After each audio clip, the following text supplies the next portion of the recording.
Hi everyone, I'm Rhea, a product manager working on GitHub Copilot in Visual Studio, and today I'm going to talk to you about agent mode. For those of you who haven't tried agent mode is this brand new way of working in Visual Studio. It's super goal oriented. It grabs a bunch of tools and is able to write code on your behalf, look through errors, even build your code, and eventually get to the goal that you stated in your prompt. It's honestly kind of started changing how I even develop. I use it as a quick partner to prototype, but I know other people use it for different things. And so I wanted to show you a little bit about how I use it, especially as someone who works on AI. Let's dive right in. So I have this chat application. It's a simple chat experience. You can modify system prompts here. It tells me information about the amount of tokens I'm using per request, and it's hooked up to Anthropic's Claude models. I can send a message like this, hi, and it says I'm thinking, and then generates a response. I can also see the response below. Pretty simple sort of experience, and I'm going to try and modify it and iterate on it using agent mode today. So going back to Visual Studio, you can see that I have agent mode selected and then Claude Sonnet 4, which is currently my favorite model. So what I'm going to do here is just ask Copilot if it could generate two side-by-side responses so that I can compare results and then potentially modify them and improve my prompt crafting skills by doing this and understand how that can impact things. But let's just start with adding two responses. You can see that Copilot's immediately taking a search through my code, trying to understand what already exists. That's cool that it saw the Anthropic service. Now it's reading my homepage. Awesome. It's also continuously digging through to understand like what parts it needs to modify and the existing structure. This is done through tool calling. It basically is a way that we provide the model a set of tools or capabilities it can use. And then from that, it will just try and use the ones that I need to iterate on the goal that I've specified in my prompt. And now you can see it developed a plan and it's actively editing the Anthropic model.cs. Added 7 lines of code. You can see that at that piece there. So what's really cool about it is it's not just like adding a bunch of code, but it's like determining if there are errors and trying to iterate over those errors to solve that. And by doing this, like it will go through the implementation multiple times to make sure it's correct. You can see it added to the Anthropic service, seemed like that was what was missing. And you can scroll through that bar to see what it's added in real time, which is pretty cool. You can actually accept these one by one as well, or you can accept the entire file if you want.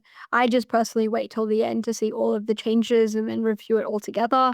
You can see it looked through errors in the service. Now it's rereading the Anthropic service. Oh, awesome. Okay, so it's done all the service level stuff. It looks like it's about to edit my Razor file, so like what I'll physically be able to see. And you can see at real time with that progress bar, you can see what changes it's actually making. That's pretty cool. And it seems like it's already done. So now what I'm going to do is stop debugging and let it build my solution. This is pretty cool that Copilot agent mode always will kind of run a build to make sure everything's working smoothly. There's no compiler errors.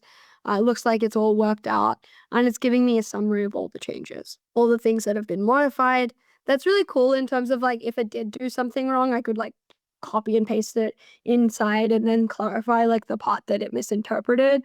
It's even telling me how it works, which is great. And let's run it. Okay, so what I'm expecting to happen is it generates two responses. Say hi again. It all looks good, so I just wanted to check that quickly.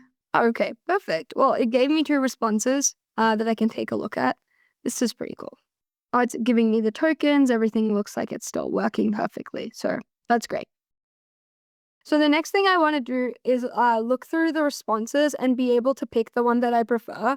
I want to use this as a way to understand like which prompts eventually will perform better. And so let's give it an option to do that and then record that response somewhere in that page. You can see it's making changes to the Anthropic model. It's even showing the ones that's previously made changes to. So you can see home razor hasn't been changed yet, and I'm able to see all the quick changes it's making to the service too. Looks like it's recording my preference, which is what I wanted, and it seems to continue to iterate. Now, when it's iterating, you can physically see the progress or the changes that it's making, even through iteration, right within that progress bar with all of the code. That's pretty neat. And now it's editing the home razor. What I really like about the way that Claude Sonnet 4 responds is it really takes a big look at like, how does the structure work? What is the question? How am I going to answer that question? And then goes into implementation. Just makes the whole process a lot smoother.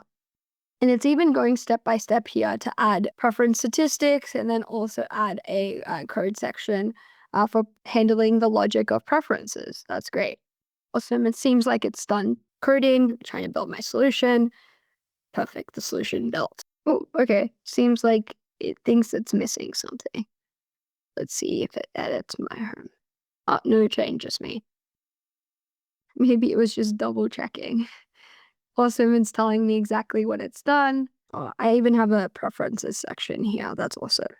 So I'm going to ask a question about what is temperature in an AI model, just as a starting point. I also want to use this to see like what it would visually look like if I got like multiple, like two larger responses in this UI. Okay. So yeah, this is what I was suspecting. When you have more information in your responses, it's really hard to read both of those responses in this UI. What I am seeing is that it does have the prefer this option, which is pretty cool. And it does have the measurement option. I can see the second response if I press that button, but it doesn't feel particularly intuitive or easily readable. So going back into Visual Studio, I want to make sure that the responses are a little bit easier to see. So I want to see if they could do like a side-by-side comparison outside of this like shell from the chat window. So let's type that prompt.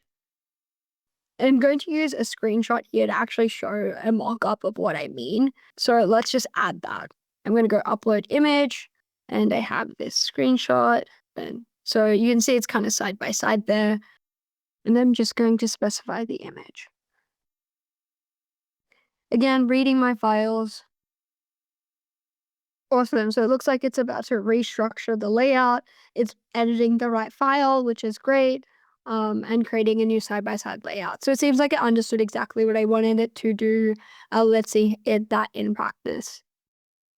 Now I also know what file I wanted to particularly update. So I might, depending on how the response looks, I might actually just ask it to also update that file since it doesn't seem to be seeing it. Okay, it's building the solution. Let's take a look. And it built successfully. Awesome.